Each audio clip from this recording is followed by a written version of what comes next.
London نمائندہ خصوصی کی رپورٹ کے مطابق اوسلو میں پاکستان یونین ناروے کے زیر اہتمام سالانہ جشن آزادی اور سعیدہ کوثر کے مجموعہ کلام عشق لاہوتی کی تقریب پذیرائی۔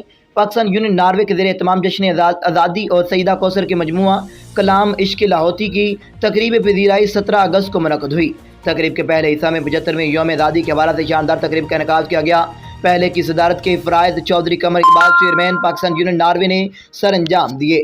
مہمان خصوصی کے فرائض پہ community welfare attache Pakistan embassy Norway Asif Hameed نے شرکت کی۔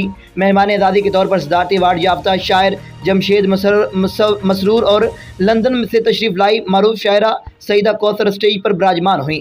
تقریب کے پہلے دور کا آغاز میں اسجد محمود کی تلاوت قرآن پاک سے ہوا، جبکہ عبدالرحمان نے عارفانہ کلام پیش کیا۔ اس موقع پر پاکستان اور ناروے کے قومی ترانے نشر کیے گئے۔ پاکستانی افواج کے شہداء کی یاد میں خصوصی ڈاکومنٹری دکھائی گئی اور وطن عزیز کی تعمیر و ترقی اور پاکستان میں ٹورزم کے فروغ کے لیے ایک ڈاکومنٹری بھی دکھائی گئی۔ گجرات کے صحافی محمود اختر محمود کو پاکستان یونین ناروے کی طرف سے خصوصی ایوارڈ برائے حسن کارکردگی سے نوازا گیا۔ تقریب کے دوسرے دور میں لندن کے معروف شاعرہ سعیدہ کوثر کی کتاب عشق لاہوتی کے تقریب پذیرائی کا اہتمام کیا گیا، جس کی صدارت سینئر شاعر اور نامور ادیب جمشید مسرور، تمغہ امتیاز حکومت پاکستان اور آرٹسٹ ایوارڈ ہولڈر حکومت ناروے نے کی، جبکہ اسٹیج پر مہمان اعزازی کے طور پر chairman Pakistan union Norway Chaudhry Qamar Iqbal اور ویلفیئر اتاشی آصف حمید براجمان ہوئے۔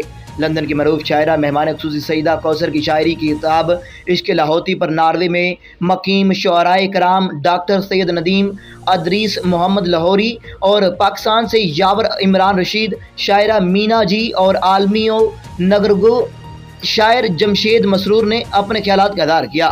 عالمی اور نگرگو شاعر ادیب جمشید مسرور نے سعیدہ کوثر کے علمی اور ادبی خدمات کو بھی سراہا۔ ادبی دور کے مہمان خصوصی معروف شاعرہ سعیدہ کوثر نے شاندار تقریب کے انعقاد پر چیئرمین چودھری قمر اقبال کو مبارکباد بھی پیش کی اور اپنی کتاب کی تدوین کے سلسلہ میں تفصیل سے شرکائے محفل کو آگاہ کیا۔ نسائی شاعری اور ادب کے حوالہ سے پرمعرف خطاب بھی کیا۔ سعیدہ کوثر نے اپنے مجموعہ کلام عشق لاہوتی سے منتخب کلام سنا کر سامعین سے خوب داد سمیٹی۔